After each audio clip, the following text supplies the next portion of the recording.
اعوذ باللہ من الشیطان الرجیم بسم اللہ الرحمن الرحیم الحمدللہ رب العالمین الصلاۃ والسلام علی خاتم النبیین۔ ناظرین کرام السلام علیکم۔ پروگرام ہے روشنی سب کے لیے اور میں ہوں آپ کے میزبان شاہد مسرور۔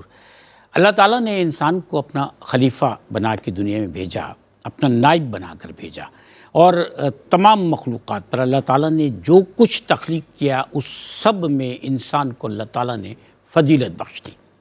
اس فضیلت کو بخشنے کے ساتھ ساتھ اللہ تعالیٰ نے انسان کو تمام مخلوقات میں بڑا ثابت کرنے کے لیے، افضل ثابت کرنے کے لیے اس کو معراج بھی عطا فرمائی، اور اللہ تعالیٰ نے یہ معراج اس طرح سے عطا فرمائی کہ اپنے محبوب صلی اللہ علیہ وآلہ وسلم کو اپنا قرب خاص عطا فرمایا۔ اللہ تعالیٰ نے انہیں ملاقات کا شرف بخشا، اور اللہ تعالیٰ نے آپ کو معراج النبی جس کو ہم کہتے ہیں صلی اللہ علیہ وسلم اس کے ذریعے بلوایا وہاں کہ جہاں حضرت جبریل علیہ السلام نے بھی فرمایا کہ اس سے آگے میں نہیں جا سکتا، میرے پر جلنے لگتے ہیں، وہاں آپ صلی اللہ علیہ وسلم تشریف لے کر گئے۔ ہمیں اللہ تعالیٰ نے یہ ایک نعمت عطا فرمائی، یہ احساس بھی بخشا کہ ہم اللہ تعالیٰ کی وہ مخلوق ہیں کہ جو حضرت محمد صلی اللہ علیہ وسلم یعنی محبوب خدا صلی اللہ علیہ وسلم کی امت میں سے ہیں، اور ہمیں آپ صلی اللہ علیہ وسلم کے نقش قدم پر چلنے کے لیے قرآن حکیم کے مطابق کہ لقد کان لکم فی رسول اللہ اسوۃ حسنہ، ہمیں قرآن حکیم نے یہ بتایا کہ آپ صلی اللہ علیہ وسلم کی ذات میں تمہارے لیے عمل کا بہترین نمونہ موجود ہے۔ ہمیں پھر ترغیب بھی یہی دی گئی، تعلیم بھی یہی دی گئی کہ ہمیں اسی ذات پاک یعنی صلی اللہ علیہ وسلم کے نقش قدم پر چلنا ہے کہ جنہیں اللہ تعالیٰ نے معراج عطا فرمائی۔ آج کا موضوع الحمدللہ سبحان اللہ معراج النبی صلی اللہ علیہ وآلہ وسلم ہے۔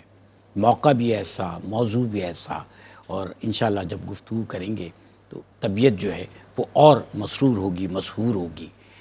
ہمارے ساتھ تشریف فرما وہ بڑی ہستیاں کہ جو ہمیں دین کی تعلیمات کے ذریعے وہ کچھ سکھا دیتے ہیں کہ جس سے ہماری زندگی بھی سنور جاتی ہے، اور جو ہمارا باطن ہے وہ بھی سنور جاتا ہے۔ میرے ساتھ تشریف فرما کسی تعارف کے محتاج نہیں، دین کی تعلیمات لوگوں تک پہنچانے کا فریضہ انجام دینے والے، دین اور قرآن کی تعلیم سکھانے والے محترم مفتی محمد سہیل اعظم جدید صاحب تشریف فرمائیں۔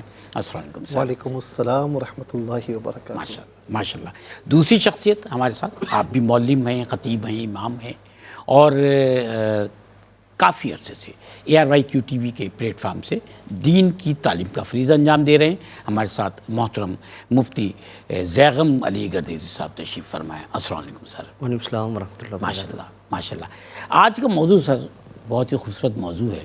پھر وہ کہتے ہیں نا کہ موسم بھی خوبصورت، موضوع بھی خوبصورت، جن کا ذکر ہے کتنی بڑی ہستی کہ جن کی نظر کرم کے لیے ہم میں سے ہر آدمی جو ہے وہ ہمیشہ سے مشتاق رہتا ہے۔ تو ہمارے نبی صلی اللہ علیہ وسلم کی معراج کی بات ہے، سفر معراج کے جو مراحل ہیں سر، سب سے پہلے وہ ارشاد فرمائیے۔ بسم اللہ الرحمن الرحیم، صلی اللہ علیہ وآلہ واصحابہ وبارک وسلم۔ ہمارے لیے تو یہ باعث برکت ہے کہ ہم تذکرہ معراج کرنے یہاں جمع ہیں، اور میں تذکرہ کرنے سے پہلے ہمارے بہت ہی پیارے ساتھی ہیں حضرت علامہ سید مفتی زیغم علی گردیزی صاحب، تو ان کی پچھلے دنوں والدہ مرحومہ کا انتقال ہوا، تو اللہ تعالیٰ ان کی مغفرت فرمائے، جنت الفردوس میں اعلیٰ مقام نصیب فرمائے، ان کو بھی تمام لواحقین کو صبر جمیل اور اس پر اجر عظیم عطا فرمائے۔ جہاں تک آپ نے بات کی سفر معراج کی، تو خواجہ نظام الدین اولیاء رحمۃ اللہ تعالیٰ علیہ اس پورے سفر کو 3 حصوں میں تقسیم فرماتے ہیں۔ وہ کہتے ہیں کہ مسجد حرام سے مسجد اقصیٰ تک، اسے اسرا کہتے ہیں، اور یا اسرا بھی کہا جا سکتا ہے، اور پھر وہاں سے مسجد اقصیٰ سے آسمانوں تک یا سدرۃ المنتہا تک یہ معراج ہے، اور پھر وہاں سے لا مکان تک، مقام قاب قوسین او ادنا، یہ اعراج ہے۔ کیا بات ہے۔ اچھا، قرآن حکیم کے اگر ہم روح سے دیکھیں تو یہ جو سورہ بنی اسرائیل یا سورہ اسرا بھی کہا جاتا ہے، اس میں 3 مراحل کا ذکر ہے۔ اچھا، ایک مرحلے کا جو ہے وہ یوں سمجھ لیجیے کہ تفصیلاً ذکر ہے، اور باقی مراحل کا اجمالاً یا مجمل کے لیجئے ذکر ہے، ٹھیک ہے نا۔ اب دیکھیں، سبحان الذی اسریٰ بعبدہ لیلا من المسجد الحرام الی المسجد الاقصی الذی بارکنا حولہ، ٹھیک ہے نا۔ یہاں تک یہ جو مسجد حرام سے مسجد اقصی تک جانا، اس کا ذکر ہے کہ پاک ہے وہ ذات جو اپنے خاص بندے کو لے گئی راتوں رات کے قلیل حصے میں مسجد حرام سے مسجد اقصی تک، اور وہ مسجد اقصی اس کی صفات بیان فرمائی کہ جس کے ارد گرد، یعنی اس کے اندر فقط برکتیں نہیں ہیں، اس کے ارد گرد بھی برکتیں ہیں۔ یہ پہلا مرحلہ ہے۔ دوسرا مرحلہ لِنُرِيَهُ مِنْ آیاتنا، اچھا، تاکہ ہم ان کو دکھائیں اپنی نشانیاں۔ کیا بات ہے۔ تو یہاں پر یہ مجمل ہے، اجمالاً ذکر ہے، تفصیل اس کی احادیث مشہورہ میں موجود ہے کہ وہاں سے یعنی مسجد اقصی سے پھر آسمانوں کی سیر کرنا، آسمانوں کی سیر کرنا، اور پھر اس کے بعد جنت دوزخ کا مشاہدہ فرمانا، مختلف چیزوں کا مشاہدہ فرمانا۔ لِنُرِيَهُ مِنْ آیاتنا، ہم نے ان کو اپنی نشانیاں بتائیں تاکہ ہم ان کو بتائیں نشانیاں، ٹھیک ہے۔ اچھا، اب اس میں دیکھیں، انہو هو السمیع البصیر، یہاں پر تیسرا جو مرحلہ ہے جسے میں نے آغاز میں اعراج کہا، یعنی سدرۃ المنتہا سے یا آسمانوں سے لا مکان یا مقام قاب قوسین او ادنا تک جانا، انہو هو السمیع البصیر، اس میں اس کا ذکر ہے، ٹھیک ہے نا۔ اب یہ تین چیزیں ہو گئی، تین مراحل ہو گئے۔ یہاں پر چونکہ سب سے اہم جو ہے وہ آخری مرحلہ ہے نا، انہو هو السمیع البصیر، تو دیکھیں پاک ہے وہ ذات جو اپنے بندے کو راتوں رات لے گئی مسجد حرام سے مسجد اقصی، جس کے برکتیں ہیں، تاکہ ہم اس کو اپنی نشانیاں بتائیں۔ بے شک وہ سننے والا دیکھنے والا ہے۔ اچھا، عربی جو جاننے والے ہیں نا، وہ جانتے ہیں کہ یہ ضمیر جو ہوتی ہے یہ پیچھے کی جانب جو اسماء ہوتے ہیں یا اسم، اس کی طرف لوٹتی ہے، راجع ہوتی ہے۔ اچھا، تو بھائی کون سننے والا تھا، کون دیکھنے والا تھا، ٹھیک ہے نا۔ تو کئی علماء نے یہ لکھا کہ هو السمیع البصیر سے مراد اللہ رب العالمین ہے۔ کیا بات ہے، سبحان اللہ۔ لیکن بہت سے علماء نے یہ بھی لکھا کہ اس میں ضمیر سے مراد اللہ تعالیٰ کی ذات بھی لے سکتے ہیں، اور رسول اللہ صلی اللہ علیہ وسلم کی ذات کریمہ بھی لے سکتے ہیں، بعبدہ بھی ہو سکتا ہے، اور سبحان الذی اسریٰ بھی ہو سکتا ہے جو اسریٰ کا فاعل ہے۔ اگر ہم یہ دیکھ لیں کہ یہ ضمیر دونوں کی طرف راجع ہو سکتی ہے، تو مقام قاب قوسین او ادنا، کہ جہاں پر آپ کو صدائیں آ رہی ہیں، ٹھیک ہے نا، صدائیں آ رہی ہیں، یعنی یہاں تک کہ الفاظ ہے کہ دن الجبار العزہ، دن الجبار رب العزہ، کہ رب العزت کی صدائیں آ رہی ہیں، یہاں تک کہ صدا آ رہی ہے کہ اور زیادہ قریب ہو جائیے، اور زیادہ قریب ہوئی، فتدلّا فکان قاب قوسین او ادنا، یعنی جو دو کمان کے درمیان فاصلہ ہوتا ہے وہ رہا یا اس سے بھی زیادہ قریب، ٹھیک ہے نا۔ تو اب یہاں پر آپ دیکھیں کسی نے کیا خوب کہا کہ پھر کہا حق نے جلوہ میرا دیکھ لے، وہ مجھے دیکھ لے جو تجھے دیکھ لے، تو مجھے دیکھ لے میں تجھے دیکھ لوں، دیکھنے کا مزہ آج کی رات ہے۔ کیا بات ہے سر، سبحان اللہ۔ سر، سورۃ النجم میں اللہ تعالیٰ نے آپ صلی اللہ علیہ وسلم کی نسبت سے وہ قرب خاص کا تذکرہ فرمایا ہے، وہ قرب خاص کیا ہے، وہ ارشاد فرمائیے۔ بسم اللہ الرحمن الرحیم، اللہم صلی علی محمد وعلی آل محمد وبارک وسلم۔ بہت شکریہ شاہد بھائی۔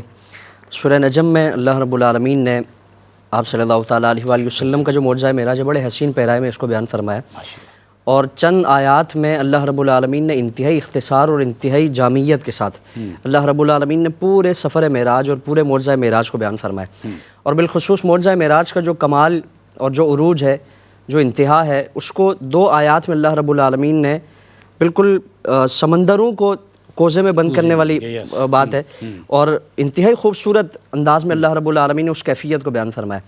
قرآن کریم کی اس سورہ مبارکہ میں اللہ رب العالمین نے اس خاص جو موقع ہے اس کو بیان فرمایا کہ ثم دنا فتدلی فکان قاب قوسین او ادنا، کہ پھر وہ جلوہ اپنے حبیب کے قریب ہوا، فتدلی پھر مزید قریب ہو گیا، اور قرب اور جو نزدیکی ہے اس کی کیفیت کیا ہے، فکان قاب قوسین، تو یہ جو فاصلہ ہے، یہ جو دوری ہے، یہ فرمایا کہ کوسین کے برابر ہو گیا، یعنی یہ دوری سمٹ کر کوسین کے برابر ہو گئی، یہ فاصلہ سمٹ کر کوسین کے برابر ہو گیا، اور یہ حد نہیں ہے، یہ انتہا نہیں ہے، بلکہ فرمایا کہ او ادنا، اس سے بھی کم فاصلہ رہ گیا، یعنی قرب اور نزدیکی اس سے بھی انتہا درجے کی ہو گئی، اور اس کو ادنا کے ذریعے بیان فرمایا گیا۔ اب اس پہلی آیت مبارکہ میں اللہ رب العالمین نے دو الفاظ دنا اور فتدلی، یہ دونوں ہم معنی الفاظ ہیں، دونوں قرب کے لیے استعمال کیے جاتے ہیں، اور دنا کے مقابلے میں فتدلی میں معنی کی زیادتی پائی جاتی ہے۔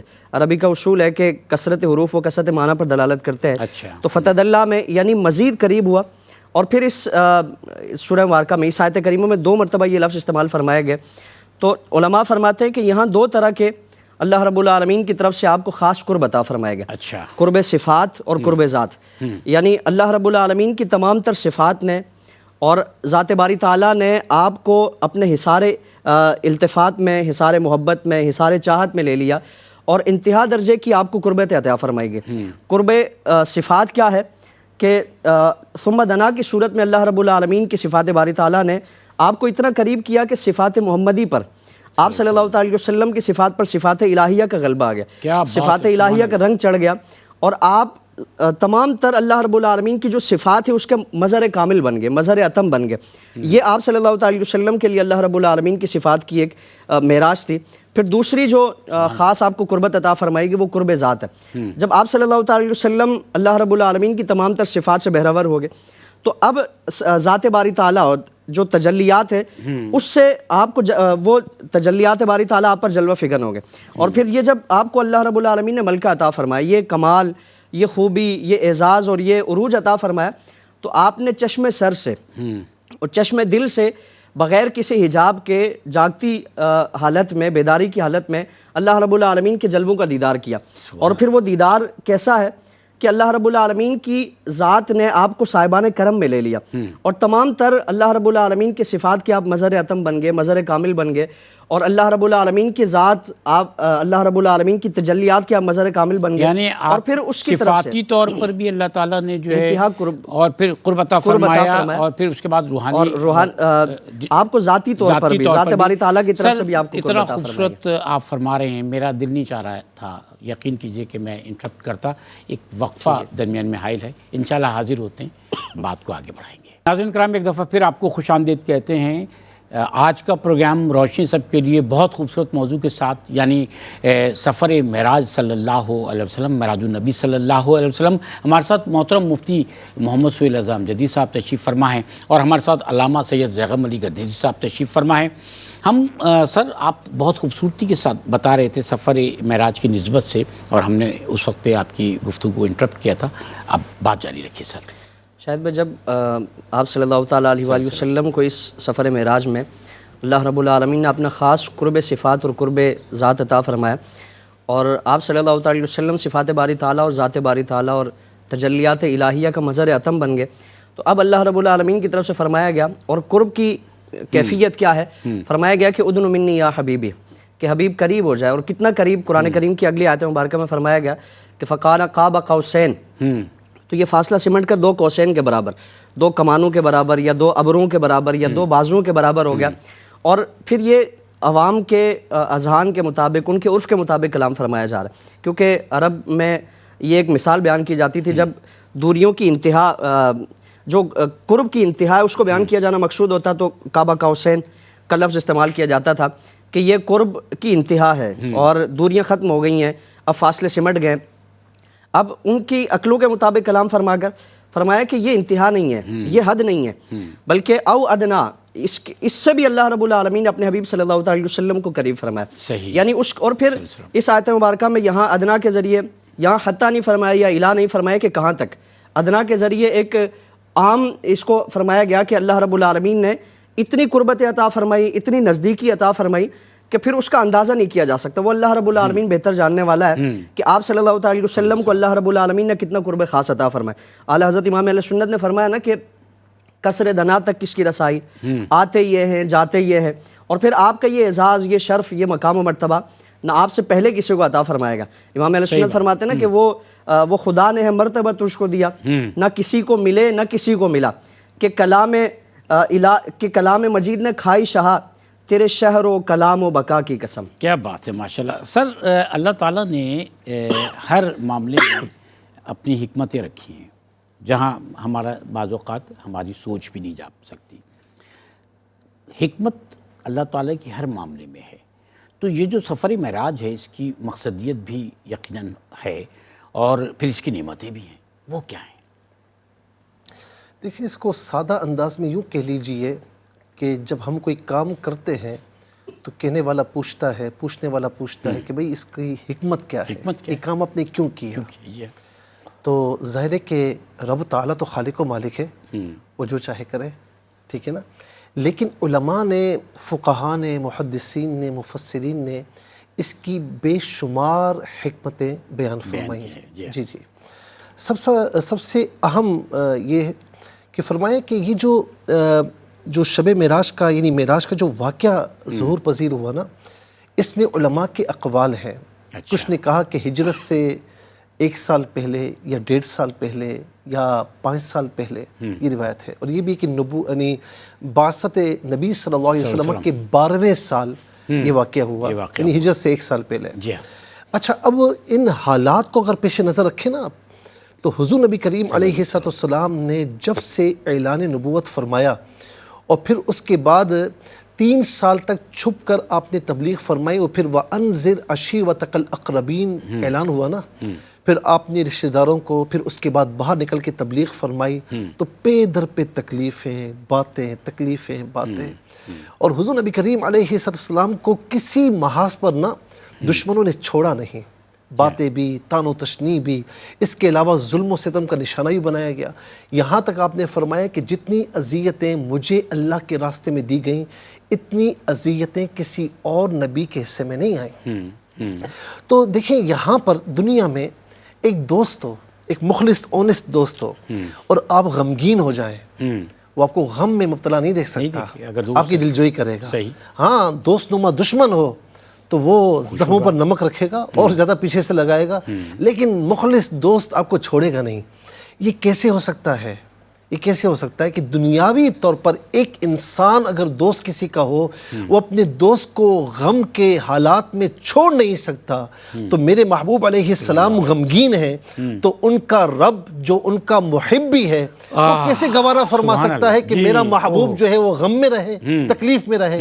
تو گویا کہ ایک حکمت یہ بھی تھی کہ محبوب، اب قرآن کریم بھرا ہوا ہے لا تحزن، محبوب غمگین نہ ہو، اب ان کی باتوں کو چھوڑ دیں، ٹھیک ہے نا. تو اب یہاں پر بتایا گیا کہ محبوب ایک طرف یہ تکلیفیں ہیں، آپ غم نہ فرمائیں، آزردہ نہ ہوں. کیا بات ہے. اللہ تبارک و تعالیٰ کے پاس آئیے، ہمارے پاس آئیے، ہم نے جو مقام اور مرتبہ آپ کو عطا فرمایا ہے ذرا وہ بھی دیکھیے کہ ہم نے کیا مقام اور مرتبہ دیا ہے، اور اپنے دل کو خوش کیجیے. اور دوسری حکمت ایک یہ بھی بیان فرمائی کہ ایک مرتبہ جو ہے یوں ہوا کہ آپ کو امت کے گناہ دکھائے گئے، آپ بڑے آزردہ ہوئے، تو آپ نے فرمایا کہ عرض کی کہ اس کا مداوع کیا ہے؟ تو فرمایا کہ آپ جتنی عبادت کریں، جتنا آپ اس کی بارگاہ میں دعا کریں. تو پھر آپ نے بہت زیادہ عبادت شروع کر دی. تو یا ایھا المزمل قم اللیل الا قلیلا، پھر بھی عبادتیں کم نہیں ہوئیں. پھر وہ لیغفر لک اللہ ما تقدم من ذنبک وما تأخر ولیتم نعمتہ علیک، تو یہ تمام چیزیں اس کے باوجود بھی تو پھر آپ کو دکھایا گیا کہ محبوب آپ اس پر آزردہ ہو رہے ہیں، آپ ذرا آئیں، کیا مقام اور مراتب آپ کے منتظر ہیں، آپ دل آزردہ نہ فرمائیں، غمگین نہ ہوں. اچھا، اس کے ساتھ اس کے ساتھ مجھے یہ بتائیں کہ روز قیامت شفاعت کس نے کرنی ہے؟ ٹھیک ہے نا، اور کون کرے گا؟ شفاعت کبریٰ، مقام محمود، صحیح نا، جی ذکر بھی ہے اس کا قرآن کریم میں. اچھا، اب یہاں پر میں آپ کو عرض کروں، جب یہاں پر کوئی خاص ایونٹ ہوتا ہے نا، تو کئی دن پہلے ریہرسل ہوتی ہے. کیوں ہوتی ہے؟ تاکہ پرفیکشن آ جائے، تاکہ اس بالکل پرفیکٹ طریقے سے ہو، اور جو وہاں پر کام کرنے والا ہے وہ کسی دباؤ کا شکار نہ ہو. ٹھیک ہے نا. اب اس کی مثال ہمیں ملتی ہے موسیٰ علیہ السلام کے واقعے سے. جب فرمایا نا کہ وما تلک بیمینک یا موسیٰ، تیرے دائیں ہاتھ میں کیا ہے اے موسیٰ؟ تو فرمایا قال ہی عصائی اتوکأ علیہ واہش بہا علی غنمی ولی فیہا مآرب اخری قال القیہا یا موسیٰ، اس کو زمین پر ڈال دو. صحیح ہے نا. اب وہ جب زمین پر ڈالا تو وہ بڑا اژدہا بن گیا. تو فرمایا کہ خذھا ولا تخف، اسے اٹھا لے، خوف نہ کرنا، تیرے رب تیرے ساتھ ہے. کیوں کہ فرعون کے پاس جانا تھا اور اس معجزے کو ظاہر کرنا تھا، تو ایسا نہ ہو کہ موسیٰ علیہ السلام وہاں جا این کے، ٹائم پر جی، خوف میں مبتلا ہو جائیں، ہاں، تو پھر مقصد فوت ہو جائے گا نا۔ وہی تو حکمتیں ہیں۔ شفاعت کبریٰ، قیامت کا دن 50,000 سال کا دن، 50,000 سنہ، اور سورج سوا نیزے پر، زمین تانبے کی، اور ہر ایک اپنے گناہوں کی مقدار پسینے میں ڈوبا ہوا ہوگا۔ یوم یفر المرء من اخیہ و امہ و ابیہ و صاحبتہ و بنیہ، کوئی رشتہ کسی رشتے کو نہیں پہچانے گا، ٹھیک ہے نا۔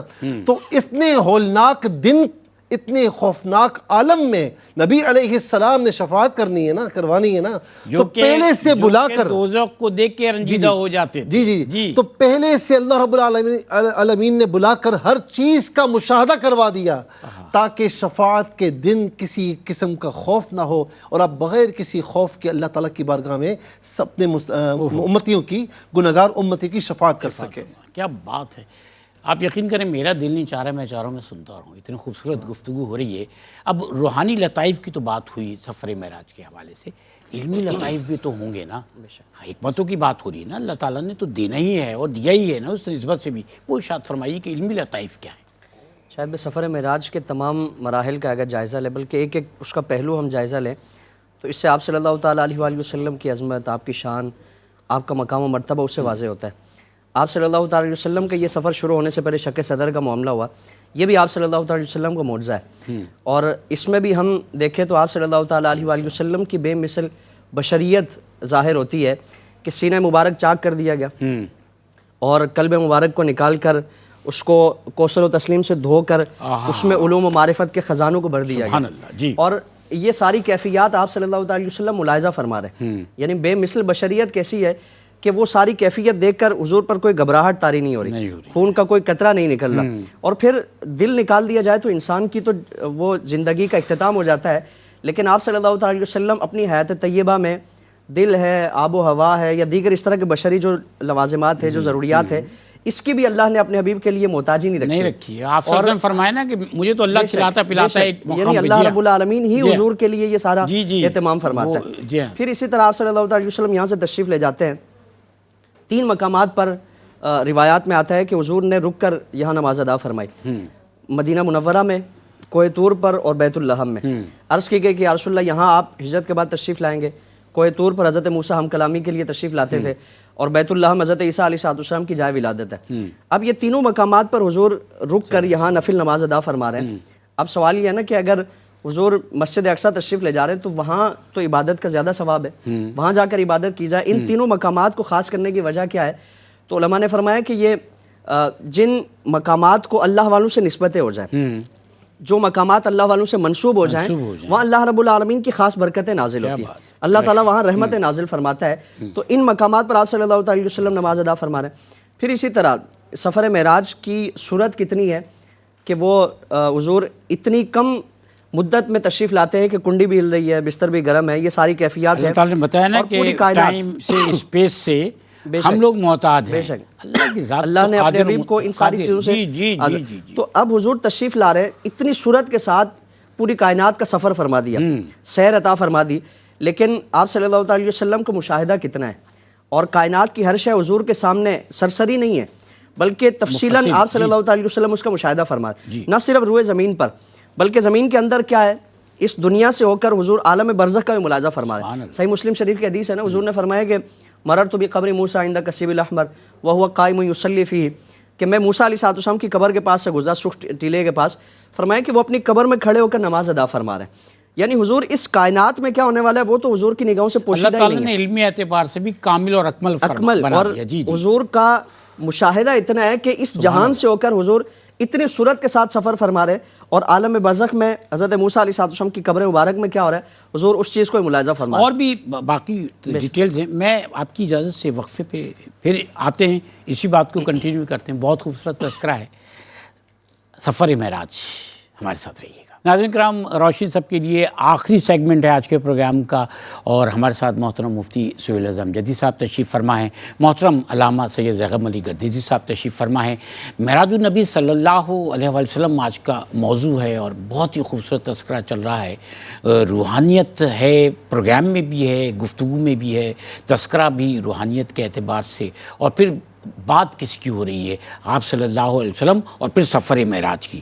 ہم جب وقفے پہ گئے تو محترم علامہ سید زیغم علی گردیزی صاحب ہمیں بتا رہے تھے کہ روحانی لطائف کے ساتھ ساتھ جو علمی لطائف ہیں وہ کیا کیا تھے. ایک تو آپ نے فرمایا کہ آپ مشاہدہ فرما رہے ہیں کہ جو آپ سے پہلے کے انبیاء اور رسول ہیں ان کی کیفیات کیا ہیں. ارشاد فرمائیے سر.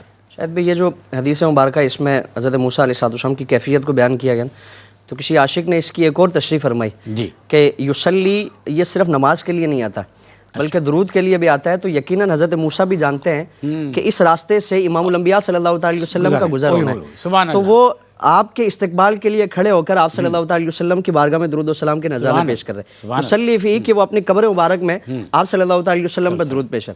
اب انبیاء اکرام علیہ اور پھر حضرت موسیٰ قبر مبارک میں ہی موجود ہے. مسجد اقصیٰ میں حضور امامت فرماتے ہیں، حضور مسجد اقصیٰ تشریف لے کے وہاں بھی حضرت موسیٰ تشریف فرما ہے.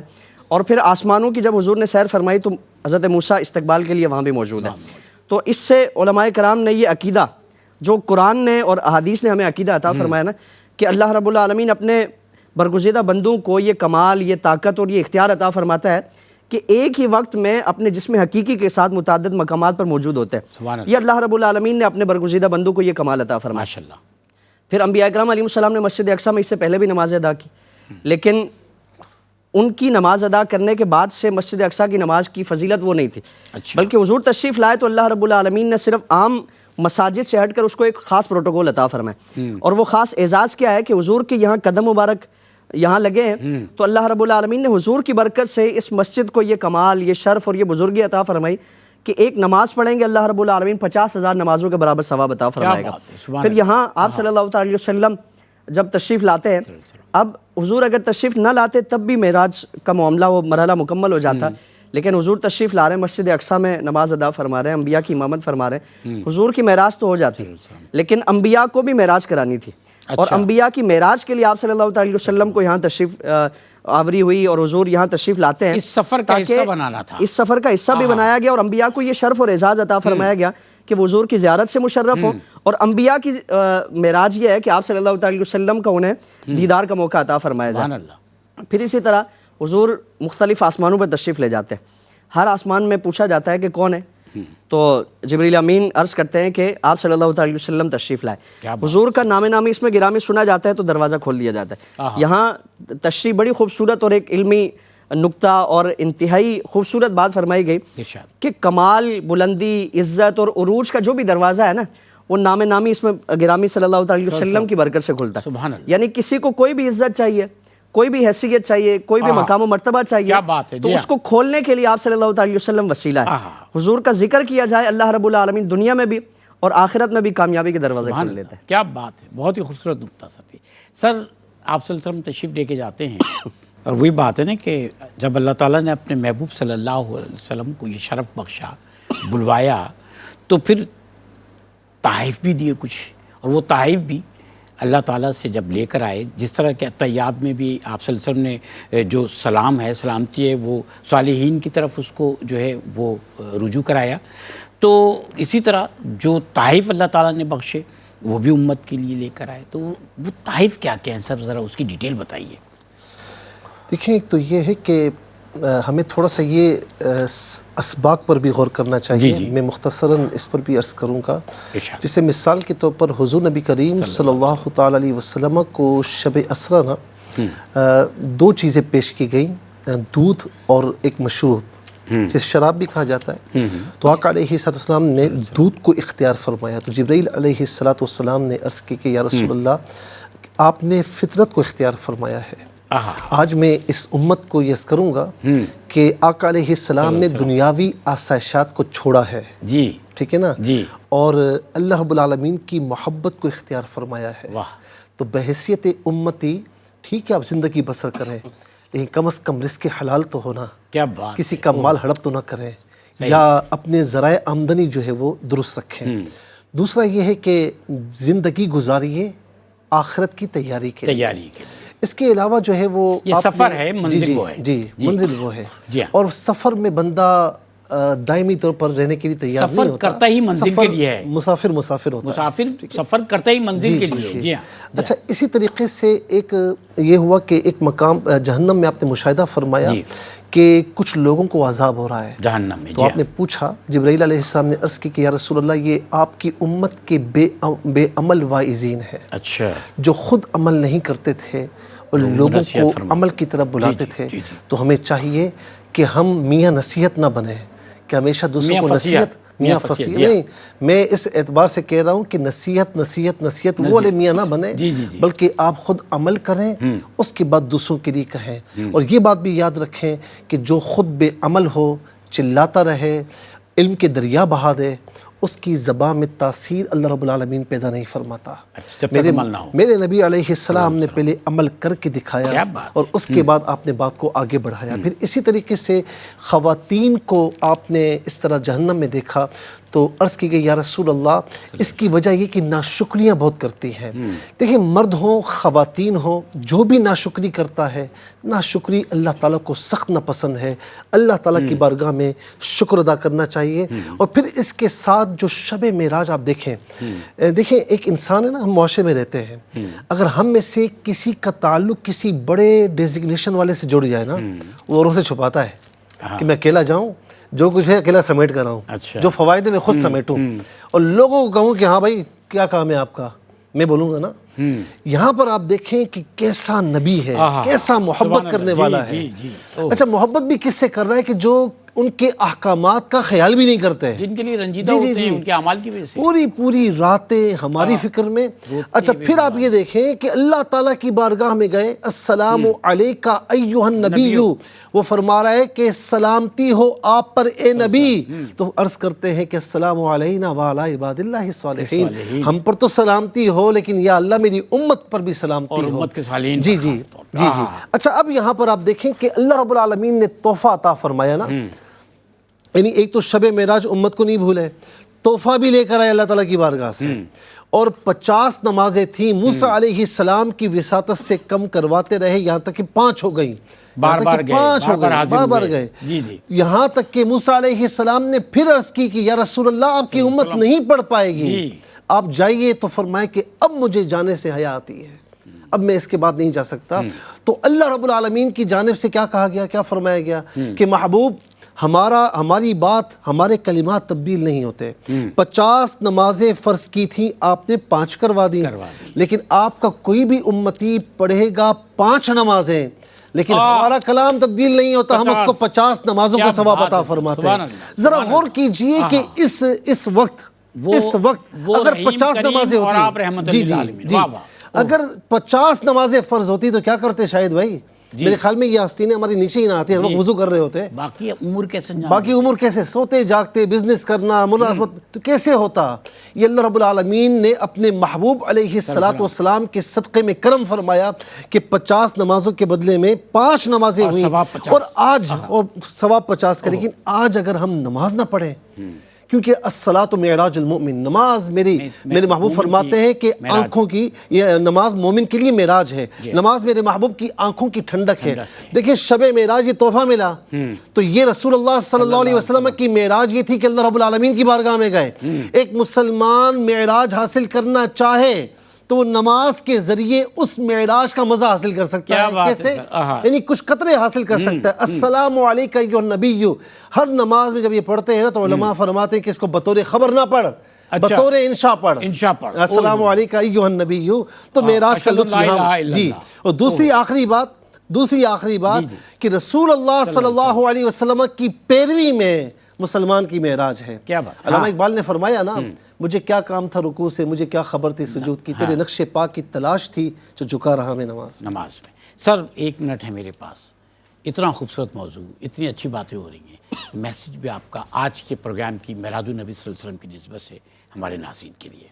شاید بھائی جہاں اس سفر معراج میں ہمارے لیے آپ صلی اللہ علیہ وسلم کی عظمتوں کے بے شمار اسباق ہیں، اسی کے ساتھ ساتھ عملی طور پر اور اصلاحی طور پر بھی اس میں ہمارے لیے بے شمار پہلو ہیں.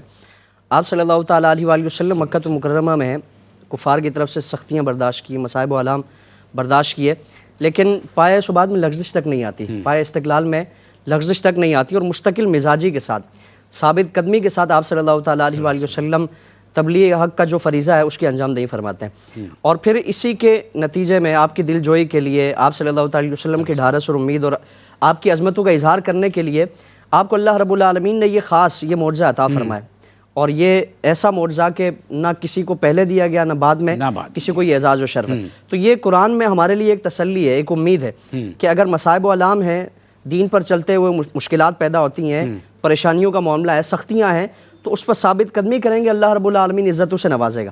وَمَن يَتَّقِ اللَّهَ يَجْعَل لَّهُ مَخْرَجًا وَيَرْزُقْهُ مِنْ حَيْثُ لَا يَحْتَسِبُ، کہ جو تقوی اختیار کرے گا اللہ اس کو مشکلات سے بھی نکالے گا، رزق ایسے ایسے مقامات پر عطا فرمائے گا کہ وہ اس کے وہم و گمان میں نہیں ہوگا۔ صحیح بات ہے، بہت شکریہ محترم علامہ سید زیغم علی گردیزی صاحب، محترم مفتی محمد سہیل اعظم جدی صاحب۔ ناظرین کرام، اللہ تعالیٰ نے جس ذات پاک سے محبت کی، ان کو اپنا محبوب قرار دیا، ان سے محبت کرنے کا ہمیں بھی درس دیا، ہمیں بھی حکم دیا۔ تو ہم امتی ہیں اور ہماری محبتیں آپ صلی اللہ علیہ وسلم سے، ہمیں اپنے ماں باپ سے زیادہ عزیز آپ صلی اللہ علیہ وسلم کی ذات، کہ یہ وہ تحفہ ہے، یہ وہ شرف ہے کہ جو انسان کو واقعی معراج پر پہنچا دیتا ہے۔ اپنی دعاؤں میں یاد رکھیے گا۔ اللہ حافظ۔